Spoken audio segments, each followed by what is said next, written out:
नमस्कार साधकों। आज का विषय है हठ योग और राजयोग की पहचान। हठ योग और राजयोग की साधना कैसे की जाए, भाग 2। यह कहते हुए भ्रूमध्य में शुभ कमल के मित्र परम पुरुष का ध्यान करें। राजयोग सब साधनों में श्रेष्ठ है और साधन की चरम सीमा है, इसलिए ही इसे राजयोग कहते हैं, यानी कि योगों का राजा कहते हैं। षोडश कला से पूर्ण राजयोग के षोडश अंग है, यानी कि 16 अंग है। राजयोग के साधनों को शास्त्रों में 16 अंगों में विभक्त करके वर्णन किया गया है, जो कि आगे लिखे अनुसार है। सप्त ज्ञान भूमिकाओं के अनुसार इसके 7 अंग है। यह सब विचार प्रधान है, उनके साधन अनेक है, जैसे कि यहाँ पर बताया जा रहा है। धारणा के अंग 2 है, एक प्रकृति धारणा, दूसरी ब्रह्म धारणा। ध्यान के 3 अंग है, विराट ध्यान, ईश ध्यान और ब्रह्म ध्यान। ब्रह्म ध्यान में ही सभी की परिसमाप्ति है और समाधि के 4 अंग है, 2 सविचार और 2 निर्विचार। इस प्रकार राजयोग षोडश अंगों के साधन द्वारा राजयोगी कृतकृत्य होता है। मंत्र योग, हठ योग, लय योग, इन तीनों में सिद्धि लाभ के अनंतर अथवा किसी एक में सिद्धि लाभ करने के पश्चात साधक को राजयोग का पूर्ण अधिकार प्राप्त हो जाता है, यानी कि वह कोई एक योग में आगे बढ़ के पूर्ण राजयोग का अधिकारी प्राप्त कर लेता है। राजयोग के संहिता में लिखा है कि राजयोग का साधन प्रथम, यानी कि पहले, कैसे, कहाँ, कब।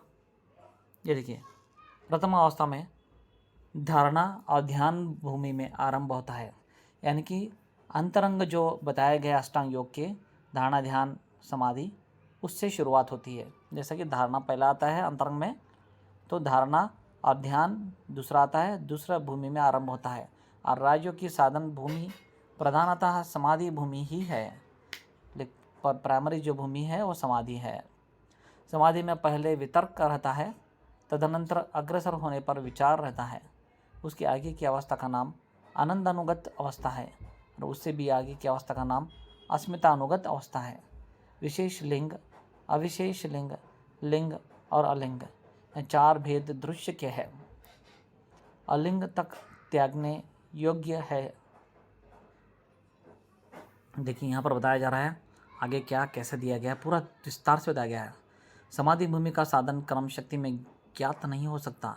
जिनको अपरोक्ष अनुभूति हुई है, ऐसे जीवन युक्त गुरु ही उसका भेद बतला सकते हैं। राजयोग के साधन क्रम की समालोचना करने से यही सिद्ध होता है कि प्रथम परम भाग्यवान राजयोगी दर्शनोक्त सप्त ज्ञान भूमि को एक के बाद दूसरे को इस तरह क्रमश अतिक्रम करता हुआ, जैसे मनुष्य सोपान करता द्वारा छत पर चढ़ जाता है, उसी प्रकार सप्त ज्ञान भूमिकाओं का रहस्य समझ जाता है। यही राजयोग 16 अंगों में से प्रथम सप्तांग का साधन क्रम है। उसके अनंतर वहाँ सौभाग्यवान योगी, देखिए और आगे बताया जा रहा है वहाँ योगी और साधना कैसे कर सकता है, आगे बढ़ने के बाद उसे क्या क्या प्राप्ति होगी राजयोग में, और वहाँ कैसे सिद्धि कर सकता है, राजयोग की साधना कैसे कर सकता है, वहाँ विस्तार से बताया गया है। सत और चित्त भावपूर्ण प्रकृति पुरुषतात्मक 2 राज्य के दर्शक करके उनकी धारणा से अनंतर रूपमय प्रपंच की विस्मृति संपादन करने में समर्थ होता है। यही राजयोग के अष्टम और नवम अंग का साधन क्रम है। उसके अनंतर वहाँ योगीराज परिणामशील प्रकृति के स्वरूप को संपूर्ण रूप से जानकर ब्रह्म ईश या विराट रूप में अद्वितीय ब्रह्म सत्ता का दर्शन करके ध्यान भूमि के पराकाष्ठा में पहुंच जाता है। यही राजयोग 16 अंगों में से दृश्यम एकादश द्वादश अंग का साधन क्रम है। उसके पश्चात परम भाग्यवान योगाचार्य यथाक्रम वितर्क अनुगत, विचार अनुगत, आनंद अनुगत और अस्मितानुगत, इन चारों आत्मज्ञान युक्त जो समाधि के भेद बतलाए गए हैं, जो समाधि के प्रकार बतलाया गया है, उसमें यह चारों समाधि दशाओं का अतिक्रमण करते हुए, यानी कि इसमें बताया गया है इन चारों समाधि को दर्शाए हुए कटित मंत्र हठ व लय योग युक्त महाभाव, महामोद, महालय समाधि से विभिन्न है। समाधि दशाओं का अतिक्रमण करते हुए स्वस्वरूप को प्राप्त हो जाते हैं। इसी दशा को जीवन मुक्त दशा कहते हैं। यही सब प्रकार के योग साधनों का अंतिम लक्ष्य है। यही उपासना राजयोग की परिधि, यानी कि पराकाष्ठा है, और यही वेदांत का चरम सिद्धांत है। मंत्र योग, लय योग व हठ योग का फल राजयोग है। कर्म योग, भक्ति योग और ध्यान योग भी राजयोग के अंग है। देखिए कैसे विस्तार से बताया गया है राजयोग क्या है, कैसा है, उसका फलीभूत क्या है, उसका फल क्या है। अब आगे बतलाया जा रहा है, सब योग साधनों में यह श्रेष्ठ है, इसलिए इसे सब योगों का राजा अर्थात राज योग कहते हैं। योग के क्रियात्मक भाग की सभी शाखाओं में राजयोग का संबंध केवल मन शक्ति से है। इसे हम क्रियात्मक मनोविज्ञान कह सकते हैं। इसका उद्देश्य है सभी प्रकार की मानसिक बाधाओं को हटाकर मन को पूर्ण तथा स्वस्थ संयम में बनाना। इसके अभ्यास का अभिप्राय है इच्छा शक्ति को जगाना तथा उसे बलवती बनाना। इसके साथ ही धारणा शक्ति को जागृत करके राजयोग के साधक को ध्यान और धारणा के द्वारा सभी धर्मों के चरम उद्देश्य की प्राप्ति करा देना। देखिए यहाँ पर राजयोग क्या है, कैसे उसका साधन करें, कैसे उससे सिद्धियाँ प्राप्त करें, कैसे उसका उद्देश्य क्या है, यहाँ तक विस्तार से बताया गया है। आगे कुछ और विस्तार से बताए जाने की कोशिश कर रहे हैं, आप कृपया ध्यान से समझे। राजयोग कुछ अलग नहीं है पर बहुत सरल भी नहीं है। राजयोग की शिक्षा यह है कि संसार की सर्वोपरि शक्ति मन है। यदि मन की शक्तियों को पूरी तरह समाहित करके किसी वस्तु विशेष पर केंद्रीभूत कर दिया जाए तो उस वस्तु की वास्तविकता सत्ता प्रकट हो जाएगी। यदि हम एक बिंदु पर अपनी समग्र मन शक्ति को एकाग्र कर सके तो हम सहज ही उस वस्तु विशेष की जिस पर हमने अपनी वृत्तियों को एकाग्र किया है सारी विशेषताएं जान जाएंगे, चाहे वह वस्तु भौतिक, मानसिक या आध्यात्मिक हो। राजयोग की साधना का उद्देश्य आत्मा के रहस्य का उद्घाटन करना और प्रत्येक व्यक्ति के अंदर छिपी हुई शक्तियों को जागृत करना है, जैसी कुंडलिनी शक्ति। राजयोग के अभ्यास से वह शक्ति प्राप्त होती है जो संसार की अन्य सभी शक्तियों का भंडार है। यानी कि कुंडलिनी शक्ति भी राजयोग से सरलता से प्राप्त की जा सकती है, यानी कि जागृत की जा सकती है। अन्य सभी शक्तियों का नियंत्रण करने वाली है। राजयोग का सारांश यह है कि जिसने अपने मन पर विजय प्राप्त कर ली वह प्रकृति के समस्त व्यापारों पर शासन कर सकता है। योग की इस साधन प्रणाली को राजयोग अथवा सर्वश्रेष्ठ मार्ग कहते हैं। धारणा शक्ति और इच्छा शक्ति सभी प्रकार के भौतिक शक्तियों से श्रेष्ठ है। यही कारण है कि यूरोप के बड़े बड़े विद्वानों ने भी इसकी प्रशंसा की है। राजयोगियों के 4 प्रकार है। चलिए अभी राजयोगी क्या है, कैसे इसकी साधना करें, इसका फल क्या है, इससे सिद्धि कैसे प्राप्त होती है, इसका उद्देश्य क्या है ये बताया। अभी इसका प्रकार क्या है वो बतलाया जा रहा है। तो राजयोगियों के 4 प्रकार है। योगी भी 4 प्रकार के होते हैं।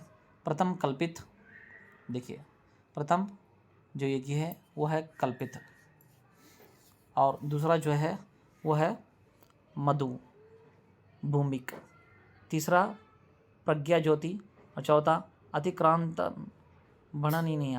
प्रथम कल्पित, यहाँ बिल्कुल नौसिखिए होते हैं, इनमें प्रकाश की झलक मात्र दिखाई देती है, इनको सिद्धियाँ प्राप्त नहीं होती। ये लोग सवितर्क समाधि का अभ्यास करते हैं। मधुभूमिक, ये लोग निर्वितर्क समाधि में प्रवेश कर प्रथम प्रज्ञा को प्राप्त किए हुए रहते हैं। इस भूमिका को मधुमती भूमिका कहते हैं। इसके अंदर वह ज्ञान प्राप्त होता है जो मधु के समान आनंददायक है।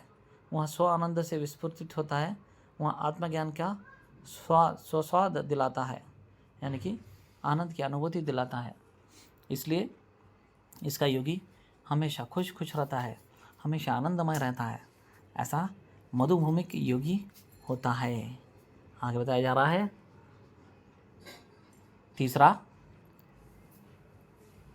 प्रज्ञा ज्योति, ये पंच महाभूतों और इंद्रियों को जीते हुए रहते हैं।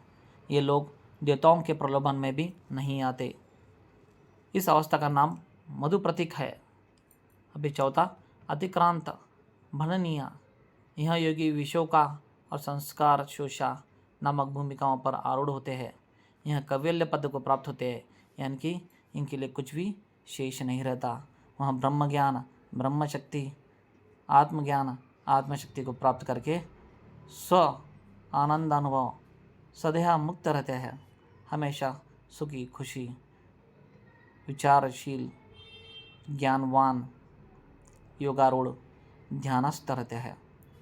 इन्हें कोई भी फर्क नहीं पड़ता है, ना ही शरीर का, ना ही कुछ मानसिक शक्तियों का। राजयोगी बिना संयम किए ही प्रतिभा से सारी सिद्धियां प्राप्त कर सकता है। उच्चतम ज्ञान का नाम प्रसंख्यान है, जो विवेक ख्याति अर्थात प्रकृति और पुरुष के भेद ज्ञान से उत्पन्न होता है। इस ज्ञान के प्राप्त हुए योगी के अंदर अब धर्म में समाधि का उदय होता है, उस पर वैराग्य की प्राप्ति होती है। वहाँ सब प्रकार की सिद्धियों से, यहाँ तक कि सर्वज्ञता एवं सर्वशक्तित्व आदि से भी मुंह मोड़ लेता है, क्योंकि वह जानता है कि यहाँ सारी सिद्धियाँ उसके वास्तविक ज्ञान में बाधा है, उसके वास्तविकता ज्ञान में बहुत बड़ी बाधा है। तो इसलिए वह इनमें अटकता नहीं है, वह इनमें फंसता नहीं है, वह इन सिद्धियों से भी परे चले जाता है, वह उन साधनाओं से भी परे उठता है और अग्रसर होकर साधना में आगे बढ़ जाता है। सर्वोच्च समाधि की प्राप्ति में अंतराय रूप ही है, तब उसे असंप्रज्ञात समाधि सिद्ध होती है, जिसमें जन्म मृत्यु के कारण बहुत सारे संस्कार निशेष रूप से दग्ध हो जाते हैं, यानी कि जल जाते हैं। इस स्थिति को प्राप्त योगी बिना नेत्रों के देखता है, बिना जिह्वा के रस स्वाद करता है, बिना कानों को सुनता है, बिना नाक के सूंघता है और बिना त्वचा के स्पर्श करता है। वह संकल्प मात्र से अगणित चमत्कार कर सकता है, यानी कि अनगिनत चमत्कार कर सकता है। उसकी इच्छा मात्र ही से सब कुछ हो जाता है। इस स्थिति का वर्णन तैत्तिरीय आरण्यक 1:25 में कहा गया है। तैत्तिरीय आरण्यक यानी कि एक उपनिषद है, छंद उपनिषद, उसमें यहाँ बताया जा रहा है कि वहाँ योगी कैसे होगा, वहाँ योगी क्या क्या सिद्धियाँ मिलती है। वहाँ योगी असंख्य शक्तिवान सिद्धिवान हो जाता है। मन के शांत होने पर प्राण भी शांत हो जाता है, परंतु प्राण का निरोध करने पर भी मन की चंचलता पूर्ण रूप से दूर नहीं होती। इसलिए राजयोग में प्राण का निग्रह न करके सीधे मन का निरोध किया जाता है, जिससे प्राण का निरोध हठ के बिना ही हो जाता है। हठ योग का प्राणायाम रेचक, पूरक, कुंभक है, परंतु राजयोग प्राणायाम केवल कुंभक है। हठ योग का प्राणायाम सर्वत्र प्रचलित है, परंतु राजयोग के प्राणायाम का प्रचार नहीं है। हठ योग की समाधि जड़ कहलाती है और राजयोग की समाधि चैतन्य समाधि है। जड़ समाधि से विशेष लाभ नहीं है। भगवान श्री कृष्ण गीता अध्याय 6 43वां श्लोक 47वां श्लोक व अध्याय 18 51वां श्लोक 54वां श्लोक में राजयोग का ही उपदेश दिया है। वैसे भगवद गीता में सभी योगों का उद्देश्य है, पर राजयोग का विशेष तौर से विचारणीय है। धन्यवाद। जय हिंद।